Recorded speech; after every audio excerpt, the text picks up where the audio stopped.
Hi everyone! In this video, you'll see us take delivery of our very first tractor. When you see these stars, you'll know you're seeing one of our top 10 favorite features. And Herb from Auto Equipment will show you the amazing features in Branson's new 2515H compact tractor. Hey, here he comes now! Are those Trie's fall bulb garden beds at the bottom of our drive? Yes! Check out episode 66 to build your own for just $12. Stay tuned to the end for our top 10 reasons to buy a Branson 2515H. And add Spreadsheet comparing the competition. Hello, my name is Herb. I'm with Automatic Equipment, and today we're delivering a Branson 2515H to the Vineyard chicks. And we're going to start out by doing a walk around and help them understand all the features and benefits of the tractor. Know where to put the fuel in. It takes diesel fuel and it goes right in there. That's the fuel tank. Make sure we put diesel fuel. This is not a gas tractor. Diesel. Right, okay. This right here is the brake. Right here's the lever to put the seat up. Come on, Bunkie, you can do it. Uh-oh. There you go. So that's the brake. And the parking brake is a little lever right here. You hold the pedal down and hold it in place. Okay? So starting on this side, this tractor is powered by hydraulic fluid. Okay? So it only has three speeds. And then you adjust the speed by the hydrostatic pedal. It basically is how much hydraulic oil flow speeds the tractor. So A range is your low range, B is mid range, and C is high range, like when you're traveling. If you want to do a lot of loader work, you probably start out in A range. That's your slowest speed, and it gives you control. Branson has, I think, one of the nicest seats in the industry. It's a suspension seat that you can adjust the weight right by here. You got a seat belt. The seat also reclines. Oh. Back and forth. Try to compare that with the competition. Okay. There is another lever right here. This is basically putting the PTO engaged. It just puts it in gear when you throw the lever back. It'll disengage it when you throw it forward. There is also a PTO electric switch that actually turns it on. With this PTO, you have two different options. Yeah, you have an independent option, which means it runs all the time. And then the other side is the auto option. The PTO will actually turn off when you raise, like you're chopping and you want it to shut off, it'll shut off once it raises. I believe it also does it also when you hit the brake. Turn signals are right here. There's a horn. And then your headlights and rear light. This is a mandated item that's called a ROPS, Rollover Protection device. So if you somehow got in a ditch or in a situation where the tractor's going to roll over, that will support and keep you from getting crushed by the tractor. As long as you got your seatbelt on too.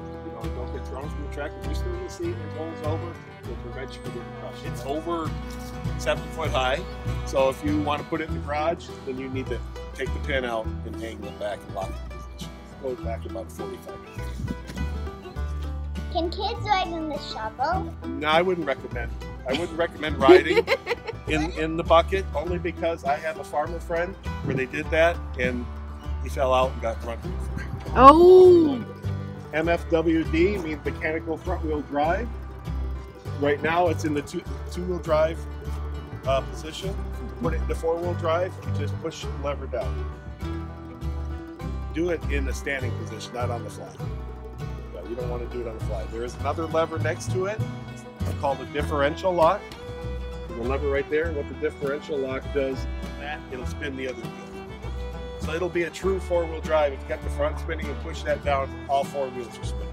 The loader here, if you ever want to take the loader off, the whole loader frame, basically what you do, these feet, you unpin it, put the feet down on the most level surface you can. Sometimes maybe put down maybe a block of wood underneath it, whatever works best for you. And these side pins, you put a little down pressure on the loader. Okay. So there's no load on these pins. This is the side pin block. They basically come out on either side. Then the last step to disconnect the loader from the frame here, it's basically in its channel. What we do is, in the operator's manual will tell you this too. You roll the bucket, like you're dumping the bucket control, that will lift this out of the channel.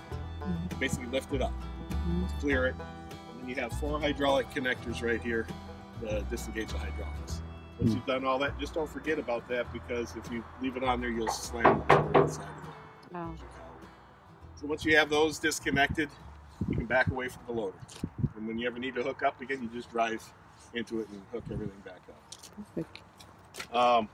This has what they call an OEM or industry standard skid steer style quick disconnect. To unhook or hook your attachments up, there's 2 levers on either side. And basically the quick hitch hooks right into the frame of your attachment. And to disconnect it, you just roll the bucket like forward and back in. You're servicing the tractors.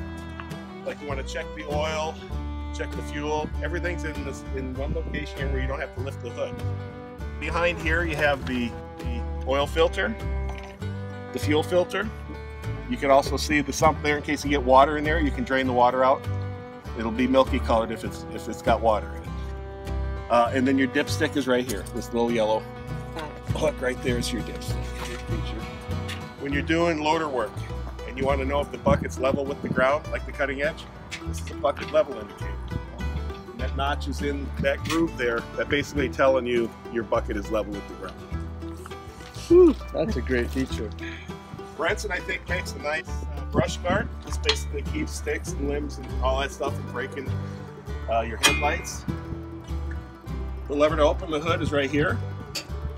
You pull that back, and then you can lift it up. Oh. There and there, you basically see your engine. Now, what makes this tractor real popular is anything over 25 horse requires what they call an EPA emissions DPF filter for this horsepower class. Anything 25 horse and under does not require it. So you see a big gap here. All the other higher horsepower tractors will have called a DPF filter, basically where the carbon is being filtered out of the exhaust.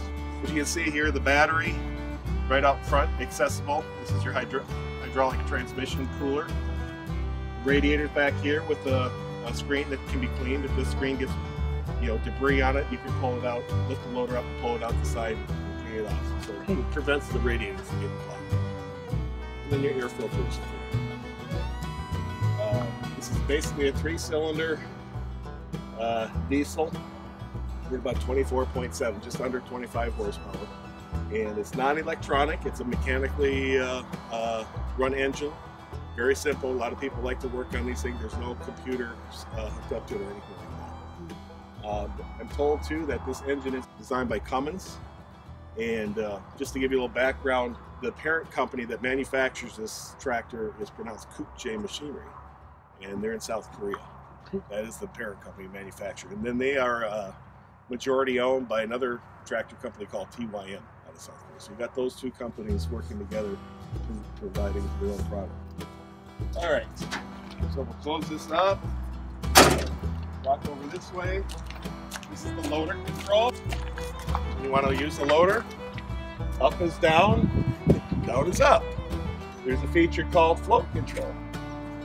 Float control basically doesn't put any down pressure. If you want to back drag and grade with a bucket or push snow, you follow the contour of the ground with minimal weight, just the weight of the loader arms and all that. But then if you want to put down pressure, then you go like that and curl the bucket and lift the tractor up or do whatever you need to do. Right is dump, left is tilt.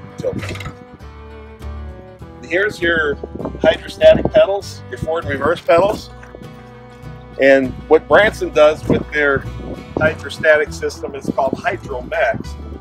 As you press the pedal down, you'll increase the hydraulic flow to the motors, but it'll also increase the engine RPM. So it'll increase the power too. You also have a throttle right here. This is the main throttle, but this is nice too. as you demand more power, it acts like an accelerator, which is pretty unique to the Branson. Not all the manufacturers have it. It's an item that John Deere and Kubota's upper end tractors. Tractor does have cruise control. There's a green button right here. Once you got your speed, let's say you're brush chopping and you just want to set a speed, select cruise control. Cruise control is basically a simple device. It's just a magnet holding this plate in place, holding your pedal in place. Your 3-point hitch control is right here. So raise and lower your 3-point attachment on the back. You see the 3-point where it hooks up. It does have one manual clevis type to help you raise and lower to try to line up when you're trying to hook up. My recommendation is to get a quick hitch, and you won't have to monkey around with these arms because they swing in and out trying to line them up. A quick hitch eliminates all. Your hydraulic reservoir is back here. This is where you had the hydraulic fluid. And there's also a dipstick to check the level right below. The warranty on the Branson is 2 years full. Everything is covered except the attachments. The loader's got 1 year. When you want to start the tractor, and let's say we're in a cool or generally cool day, this tractor is equipped with glow plugs, which is a preheater. You would turn the key halfway. You'll notice a little indicator in the bottom right-hand corner of the dash that basically heats up the fuel chamber to make it easier to start. We also have a block heater, which plugs in. What is so special about Branson that puts it ahead of its competitors? I like the Branson product because I think it's one of the best values in the market today. The most popular brands are like Kubota, John Deere. We are a Kubota dealer as well, and I give people their options. You know, I don't sway anybody one way or the other, just find out what's important to them. But if you're a Branson type buyer, basically value what you get for your money. Branson's one of the heavier tractors in their class in the industry, and they have the best lift capacity. The lift capacity in this tractor, based at the pivot pin, is 2,200 pounds. Most other tractors in this class will be under 2,000 pounds. So I think that's one of the biggest pluses of the tractor. So one of the selling features for us was we need to be able to stack our round bales, and we like that lift capacity. Now I would advise if you're going to be doing round bales and you have nothing on the back, no ballast, maybe get some fluid put in the tires. A local tire shop can do that for around $250, or a weight box, just to counteract. But still, you know, start whatever loader application you have, and if you feel like you need ballast in the back, then have it. A round bale I don't think weighs more than 11 pounds. Yeah. You got a 4x5 round Yeah. bale, it should handle this. What are some of the advantages of a tractor that's under 25 horsepower? Biggest advantage with this tractor is people that don't want a tractor that deals with the emissions. Emissions control systems inhibit horsepower. There is also maintenance involved. The whole principle behind their emission system, they just use a filter that filters out the carbon. If you're not running the tractor hot enough, because there's a canister, it's got to get up to 1,000 degrees to keep the carbon cleaned out, burned out, and you'll plug that filter up within 20 hours if you're just idling the tractor, not running at a full operating temperature. So if you're not conscientious what's going on there, the tractor's going to be disabled until you get that filter. What are some reasons that people in the Midwest should buy this tractor? As far as us as a dealer, we feel we can provide top-notch service. We're already an agriculture dealership in the area where we handle service for Case International. And so if somebody needs help or service on this, we can probably take care of it in a more timely manner. They've had our best year ever. We're up to probably 80 tractors for the year. Woo! We've got a lot of repeat customers already over there. And then referrals. We get a lot of referrals. 7-year-olds? Made for 7-year-olds to drive. With adult supervision. So if your dad is with you, then I would say, you know what? I drove tractors when I was your age. Yeah, just as long as there's good adult supervision, you're fine. And as long as you reach the pedals too, right? Can you reach the pedal? Well, you're driving with both pedals over there. Oh. Bunkie wasn't paying attention.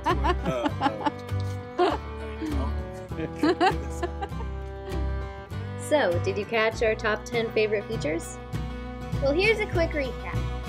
Easy pour fuel tank.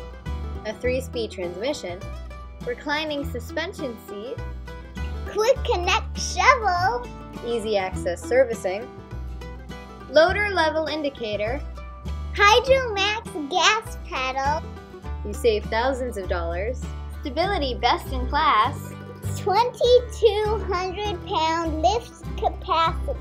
This spreadsheet comparing the 25 horsepower Branson 2515H with the 25 horsepower John Deere and Kubota compact tractors is available. See the description if you'd like to receive a copy. Hi, we're the Vineyard Chicks, and we'd like to thank you for watching. If you enjoyed this video, please hit the like button. Go ahead, click it now. We'd love to hear your questions and comments, so leave a comment. And don't forget to subscribe so you don't miss our next video. Thank you.